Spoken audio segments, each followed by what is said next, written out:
Olá, boa tarde. Com a correria do dia a dia, o estresse em alta, as pessoas sonham em conquistar mais qualidade de vida. Isso envolve um pacote: atividades físicas, mais tempo para o lazer e alimentação saudável. Antes de começar a nossa conversa de hoje, vamos conhecer um pouco a proposta do veganismo e estilo de vida que descarta qualquer consumo de origem animal. Há 2 anos, Juliana e Elton mudaram de vida. Abandonaram o hábito de consumir produtos de origem animal e aderiram ao veganismo, uma prática que vai muito além de uma dieta restritiva. É um estilo de vida, você muda tudo na sua vida, né? Você começa a ver a roupa que você usa, você começa a se preocupar com a maquiagem, se é testada, se tem ingrediente, o produto de limpeza. O casal não usa roupas feitas com couro, lã ou seda e na hora de escolher um produto na prateleira, procura saber a procedência. Óleo de palma, por exemplo, às vezes esse óleo pode ser de uma floresta lá da Indonésia, onde ela é devastada para ser produzido óleo. No Brasil não há dados sobre o número de seguidores da filosofia, mas estima-se que cerca de 7,5 milhões de pessoas sejam vegetarianas, muitas delas veganas. A gente sente que está fazendo uma coisa boa para o planeta, né? Então a gente acaba reduzindo o consumo também, então pensa antes de consumir. Então tem toda uma preocupação que vai além da preocupação animal, mas também tem uma preocupação com o estilo de vida das pessoas, de diminuir o consumo de produtos, evitar comprar produtos sem necessidade. E seguir esse estilo de vida pode ser mais fácil do que se imagina. Que hoje em dia a gente tem bastante informação na internet, a gente consegue realmente achar os produtos bem fácil, dá para viver bem assim. E para falar sobre alimentação saudável e dietas alternativas, recebemos o médico Eric Slivit, especialista em nutrologia vegana, e o endocrinologista e nutrólogo Vilmar Acúrcio, presidente da Sociedade Brasileira para Estudos do Envelhecimento. Participe da nossa conversa, mande suas perguntas e comentários pelo Facebook e também pelo Twitter. Os endereços são esses, que estão na sua tela. Boa tarde. Obrigada pela presença aqui hoje com a gente. Obrigado. Bom, é fato que todo mundo está em busca aí de mais qualidade de vida, né? Diminuir os níveis de estresse e entra a alimentação.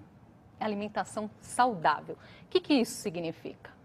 Bom, a gente pode considerar uma alimentação saudável uma alimentação que traga os nutrientes que você precisa, os macro e micronutrientes, mas ela tem que estar associada também ao estilo de vida saudável, porque se você come um alimento adequado, mas numa condição de estresse, de pé, correndo, com privação de sono, toda a sua recepção desse alimento também fica prejudicada. Então a gente busca o alimento mais natural e integral, mas para a gente ter uma plenitude da saúde frente a essa alimentação, o estilo de vida tem que estar integrado nisso também, para ter a plenitude dessa conquista de alimentação. Doutor Vilmar. A palavra dieta vem do grego, né? Diaita, que é modo de vida, né? Então, para nos retermos mais na história da dieta mesmo, toda vez que você se propõe a fazer uma mudança de comportamento é muito difícil e mudar a dieta também é difícil, né? O que seria uma dieta saudável? Eu acho que tem que ter sempre 2 polos e às vezes as pessoas esquecem do segundo. Um é você buscar por os alimentos nutrientes, macro e micronutrientes, que você sabe que você precisa para viver bem, para ter todo o seu equilíbrio nutricional feito. A outra parte é você evitar os agressores, né? Porque não basta comer o verde, e comer verde com Big Mac, né? Você tem que procurar o que é saudável e abrir mão do que não é saudável. Os dois usaram esse termo macro e micronutriente, que significa o quê? Para simplificar, macro é o que tem a proteína, o carboidrato e a gordura. E micro são minerais, aminoácidos, vitaminas. Você pode até, de um certo modo, colocar alguns fitoterápicos aí no meio. Fitoterápicos não, produtos vindos de plantas, né? Que também tem uma ação benéfica para o nosso corpo e pode ser considerado, entre aspas, como micronutriente, antioxidante. Mas eu vejo muita gente, né, comendo, eu vou comer uma salada, as cores dos alimentos, muitas cores, vou misturar tudo, ao longo do mês eu vou conseguir chegar num objetivo legal, que é verdade, mas ao lado come o que não deve, né? Se entope de açúcar, carne de monte, frita, gordura saturada, gorduras trans demais. Então, assim, a gente tem que abrir mão também dos agressores, já que tem tantos que a gente não consegue abrir mão, do tipo poluição ambiental, né? Então, vamos abrir mão. Quando a pessoa é vegetariana estrita, Mas o vegano vai além disso. Além de seguir uma dieta vegetariana estrita, ele procura os outros elementos da vida dele também evitar o que venha de animais, como os cosméticos, como a gente viu na reportagem, sapato de couro, produtos com lã, com seda. Então, isso vai além da questão só alimentar. Então, engloba todos esses outros aspectos e muitos deles hoje estão cada vez mais em evidência, principalmente pelos dados que a gente tem da FAO, da Organização Mundial de Saúde, com relação a todo o impacto negativo que a pecuária traz sobre o meio ambiente. A previsão para 2050 é que cerca de 70% das pessoas tenham carência de água. E a pecuária é um dos principais fatores que está levando a isso. Então, se a gente não modificar a forma de lidar com a comida, com o alimento, com o nosso vestuário, a gente vai caminhar para uma condição como essa inexoravelmente, né? Não tem muito como fugir disso. Agora, doutor Vilmar, para a pessoa que faz uma opção como essa, então, retirar a carne completamente do cardápio, como o organismo reage a isso? Uma pessoa que estava acostumada a essa proteína. Primeiro, para você mudar hábito de vida, você tem que querer. Eu acho que o profissional de saúde, seja médico, nutricionista, ele é só um catalisador. A gente não consegue convencer facilmente alguém a mudar de estilo de vida quando ele não quer, né? Então, eu suponho que a pessoa que decidiu seguir o vegetarianismo ou o veganismo, ela já decidiu abrir mão, né? Então, ela não vai sentir o que é pior, que é a vontade, a falta, ou se vai sentir, vai saber administrar. Tirar carne seria bom para todo mundo. Você pode fazer uma dieta mais saudável, não vegetariana, eliminando a carne, que vai ser muito bem-vindo, né? A gente envelhece, a gente se degenera, produz câncer e uma série de doenças por um processo inflamatório celular, microscópico, não a dor no cotovelo quando você bate. Carne vermelha acelera sempre esse processo inflamatório. Então, assim, não vai fazer falta não comer carne vermelha, vai fazer falta não comer proteína, não comer um pouco de gordura saturada que a gente precisa, que tem na carne, não comer ferro, mas você tem outros modos de comer isso. Eu acho que o grande problema de você fazer mudanças é fazer por conta própria ou lendo a mídia leiga, porque o nosso telespectador ele não é obrigado a saber as coisas. Ele vai ler um monte de informações em mídia leiga e tentar criar uma estratégia para ele mesmo que vai dar errado. Então, eu acho assim, quer mudar, está decidido que quer mudar, procure o profissional que vai te orientar a fazer um esquema nutricional que vai ser completo. As dietas consagradas, é muito difícil você falar que alguma delas é errado. A proposta nunca é errada. É errada o modo que a pessoa faz. Quer dizer, não procurar ajuda de um especialista, talvez, e essa falta de informação que leva muitas vezes a gente a ouvir críticas até, doutor Eric, a quem faz a opção por não incluir a carne? Isso já começa pelo fato de que grande parte da população brasileira tem uma dieta já carente em diversos elementos, mesmo comendo carne. Então, a troca por uma alimentação mais vegetariana, ela não é simples, não é complicada. A gente troca basicamente uma porção de carne, que vai dar de 65 a 100 gramas de carne, para uma concha de feijão cozido, de grão de feijão cozido, que vai dar a mesma caloria, então em termos de peso não muda nada, só que em termos de micronutrientes, a quantidade oferecida ela é muito próxima. Então essa seria a troca mais fácil para a gente fazer. E é interessante, né, falando dessa questão da oxidação, do processo de degeneração celular, tem estudos que mostram que, comparando os antioxidantes da carne com os dos vegetais, o reino vegetal ele vai ter cerca de 64 vezes mais antioxidantes do que a carne. E numa dieta básica que um brasileiro faça, considerando só uma porção de carne e 3 de laticínios, né, que é um cardápio bem enxuto em termos de produtos animais, 25% das calorias são oriundas desses produtos animais. Quando você troca pelos vegetais, você já aumenta em pelo menos 25% o potencial antioxidante, multiplicado por 64 vezes, que é o que o produto vegetal vai fornecer para a gente, né? Então, a alimentação vegetariana, ela é simples de ser montada. O cuidado maior que a gente pede hoje para as pessoas é que a pessoa faça uma troca por produtos não industrializados. Então, a gente vai buscar o alimento natural, integral, seja na feira de produtos orgânicos ou, se não tiver, produtos não orgânicos, mas o alimento in natura mesmo. Porque hoje já está aparecendo uma série de produtos que são vegetarianos veganos. Exatamente, já tem mercados, né, especializados para atender esse público. E daí a gente vai encontrar leite condensado vegano, brigadeiro vegano, bolacha recheada vegana, uma série de produtos que, tudo bem, em termos filosóficos, você não tem a questão da composição de produtos animais no rótulo, no ingrediente. Mas para a saúde não são o alimentos industrializado de muito novo, interessantes. então, né? Que tenha de novo, mais uma vez, pensar em estilo de vida, né? Que volta de novo a tirar os agressores. Sim. A maioria dos industrializados, para não dizer todos, tem algum agressor associado. No mínimo conservante, né? Agora, doutor Vilmar, para quem não quer assim, retirar totalmente a carne do cardápio, existe uma forma de mantê-la, mas sem trazer prejuízos à saúde? Tem, você pode... A senhora citou uma série de prejuízos, Isso. mas tem como colocá-la aí de uma forma equilibrada? Tem, comer menos. Uhum. E o que, né? que é E esse... eu acho que assim, também é muito do ser humano, e aí não é só em termos de dieta, ou eu sigo uma nova estratégia 100%, ou eu continuo fazendo tudo errado. Eu não sei onde está escrito que ou você melhora 100%, ou você fica ruim 100%. Então assim, se eu não estou preparado ainda para abrir mão da carne, usando o seu exemplo, eu vou procurar alguém que me oriente como é que eu devo fazer para comer menos carne e estar bem nutrido, né? Eu acho que em termos de carne, a gente, do ponto de vista ideal, né? Nós vamos conversar depois sobre dieta funcional. No máximo que a gente pode deixar é 2 vezes por semana, pensando em qualidade de vida realmente, em saúde, né? Mas você não sendo vegetariano, não sendo vegano, você pode colocar o frango, você pode colocar o peixe, você pode colocar outras fontes de proteína e que são consideradas carnes, entre aspas, pela cultura brasileira, que não vai mudar tanto o seu cardápio. Isso é muito evidente. A pessoa que chega para a gente, ou ela quer mudar tudo, ou ela quer pequenas mudanças. É aí que eu falo, aí nós somos o catalisador que vai fazer a orientação para pequenas mudanças ou grandes mudanças. Então, dá para a gente comer pouca carne, reduzindo os efeitos colaterais. Às vezes a gente, quando fala de carne, né, eu falei dessa história da inflamação, da degeneração, pode parecer uma coisa muito distante, né, para o telespectador. Mas, por exemplo, carne vermelha está evidentemente associada a uma maior incidência de câncer de cólon e de câncer de mama, só para citar 2, tá?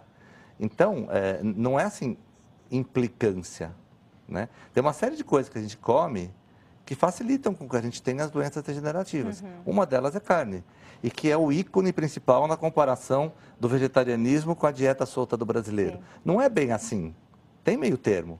Então, assim, para responder de uma maneira matemática, vamos deixar 2 vezes por semana, 3 estourando, e depois faz outras substituições, né? O Caio, ele pergunta aqui, para retirar a carne vermelha e comer apenas o peixe, é necessário complementar com alguma coisa? Retirando a carne vermelha e o frango, ele diz, e deixando o peixe. A princípio, não. As propriedades não vão ser tão diferentes. Ele vai fazer uma mudança de perfil de gordura nessa escolha que ele faz, né? Mas, em termos de carga proteica, ele pode conseguir a mesma quantidade com o peixe ou até sem o peixe, usando os feijões no lugar. E fica mais fácil perder peso também, doutor Vilmar? Fazendo essa opção de tirar a carne? Tem relação? Você pode fazer o tipo de dieta que você quiser com o mesmo número de calorias. Mas é evidente para quem está no dia a dia que quando você dirige o paciente para uma dieta mais saudável, na grande maioria das vezes, para não dizer sempre, você está levando o paciente a comer menos calorias. Então, assim, ajuda sim. Do ponto de vista teórico, você poderia fazer uma dieta com carne, outra sem carne, com peixe e frango ou sem peixe e frango, com o mesmo número de calorias. O que acontece na prática é que diminui sim. E é muito evidente onde isso. O paciente com colesterol alto, que você fala, a primeira tentativa antes de te dar remédio vai ser tentar tirar a gordura da sua alimentação, tentar melhorar a qualidade. Muitos deles que fazem certinho emagrecem, mesmo sem ter sido a proposta. Porque é inevitável. Você acaba escolhendo alimentos menos calóricos e mais saudáveis. Só para ilustrar, né, essa comparação, se a gente for comparar, por exemplo, chocolate com frutas, 93 gramas de chocolate, que são umas 2 fileirinhas de um tabletinho, tem as mesmas calorias que 1,7 kg de morango. Nosso estômago comporta mais ou menos 1,5 litro. Então, 1,7 kg de morango a gente não consegue comer tudo. Então, se a gente for comer só morango, a gente vai deixar provavelmente a metade desse 1,5 kg. E o chocolate a gente come e tem espaço para colocar mais coisa. Então, o alimento geralmente industrializado, com alta densidade de gordura, de carboidrato, ele em menor quantidade, ele é muito calórico. E o alimento mais natural, o alimento integral, ele é muito mais volumoso, você pode comer muito mais volume para chegar nas mesmas calorias que o alimento concentrado traz. Então, isso facilita muito na hora que você troca para uma alimentação mais saudável, um ajuste de peso. Fazer uma pausinha aqui na nossa conversa, a gente volta já.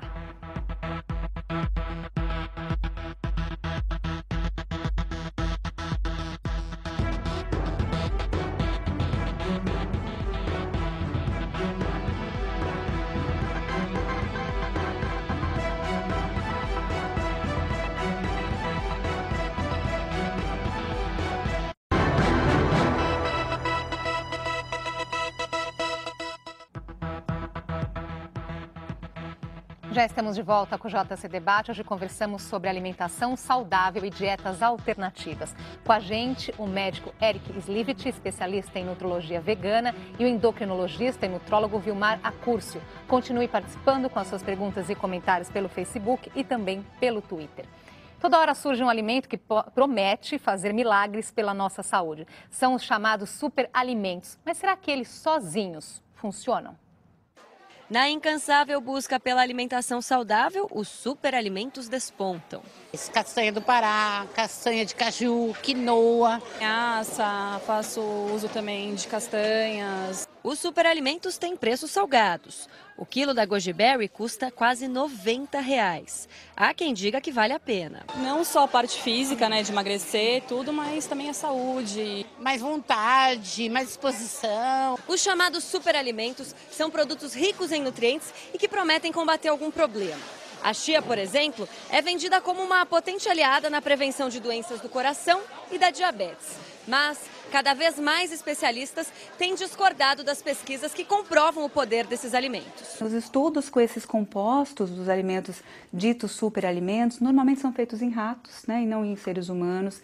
Eles são feitos em quantidades muito grandes dos compostos isolados, né? Uma alimentação balanceada com carnes magras, laticínios, cereais integrais e verduras, legumes e frutas, de preferência orgânicos, já dá conta do recado. E a correria não é desculpa para se alimentar mal. Restaurantes por quilo têm uma grande variedade de alimentos naturais. Pequenas porções de frutas também podem ser levadas na bolsa. É totalmente possível conseguir ter uma alimentação balanceada sem se aliar a modismos, né, sem gastar demais com esses alimentos que se dizem superalimentos, e nem sempre são, né? A gente consegue o equivalente deles na nossa alimentação do dia a dia.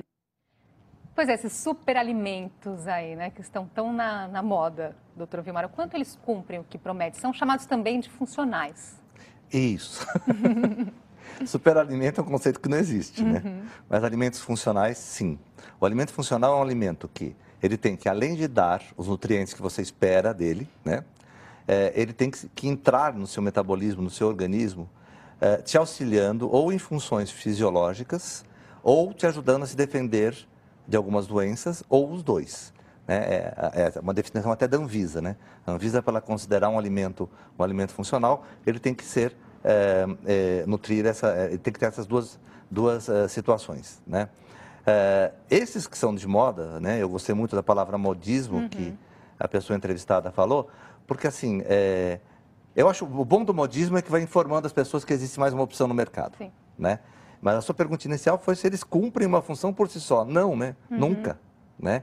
Mas os que foram citados aí, chia, quinoa, goji berry, eles são bons alimentos? São. Né? O goji berry não tem, mas quinoa e a chia tem proteína, tem gordura de boa qualidade, tem alguns minerais lá dentro. O goji berry tem bastante antioxidante. Então, assim, eles podem também fazer parte de uma estratégia de você ficar bem equilibrado o dia todo, né? E, de novo, qual é a coisa de ruim que eles têm? Não tem nenhuma provada ainda, nenhum trabalho mostrando que faça mal para alguma coisa. Então, você está comendo alimentos que só têm qualidade boa para você acrescentar no seu dia a dia. E aí vem a necessidade dos pacientes e da mídia de ter uma coisa totalmente inovadora, bombástica, né? Então, a chia faz emagrecer, o goji berry faz emagrecer. Não faz, né? Mas ele pode ser utilizado numa dieta hipocalórica saudável para emagrecer? Claro que sim, né? Então, é esse o conceito. Doutor Eric. Uma questão também na funcionalidade é onde você vai encaixar esse alimento. Um exemplo prático. Uma pessoa que faz um triatleta no meio de uma competição. Se ele comer uma oleaginosa, por exemplo, uma castanha do Pará, de caju, que é um ótimo alimento, se a gente for pensar em termos funcionais, ele vai estar usando um alimento num momento inadequado, porque durante a competição ele vai precisar muito mais de carboidrato do que uma carga de gordura concentrada. Então, esse alimento funcional, ele não tem a mesma função, né, de benefício, em termos de proporcionar para a pessoa um benefício, do que teria dele usar no momento certo. Então, uma parte importante disso é saber em que situação que você usa o alimento para que ele tenha um efeito positivo. Então, de forma prática, o que a gente encontra é que se a gente estrutura a alimentação como um todo, com os alimentos mais naturais e integrais, a gente vai oferecer até um alimento não tão concentrado como a chia em ômega 3, mas outros alimentos com ômega 3 em menor quantidade, essa soma das 24 horas tem tanto ômega 3 quanto uma colher de chia que ele usou.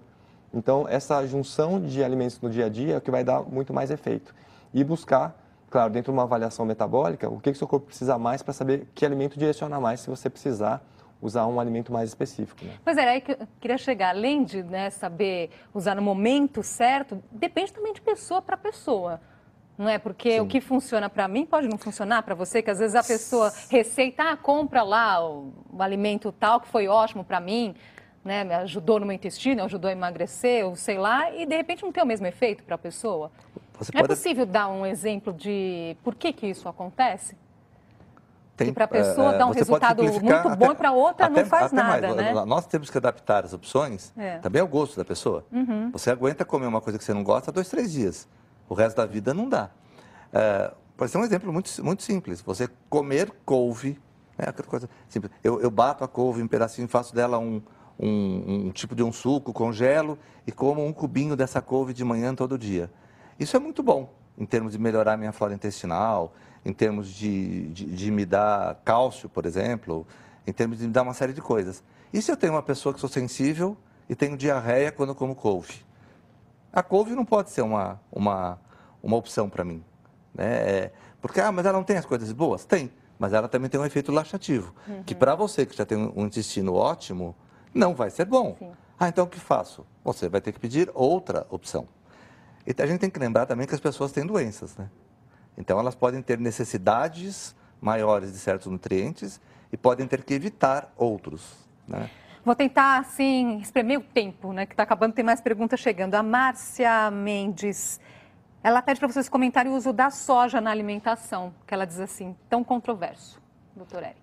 Então, a soja, ela vem carregando cada vez mais uma questão negativa frente à transgenia dela. Algumas pessoas associam muito a questão negativa dos fitoestrogênios, que são substâncias que ela contém, que são parecidas com o estrogênio que nós produzimos, só que o potencial dela de produzir alterações hormonais é muito pequena. Hoje eu vejo uma preocupação muito maior pelo fato dela ser transgênica e a gente não saber exatamente efeitos que ela pode causar no nosso organismo, apesar de a gente saber que o alimento transgênico para o meio ambiente ele pode ser bastante catastrófico por questão de monocultura, uso de agrotóxicos e outras questões afins, né? Eu não vejo a soja como um grande vilão, como muitas pessoas colocam.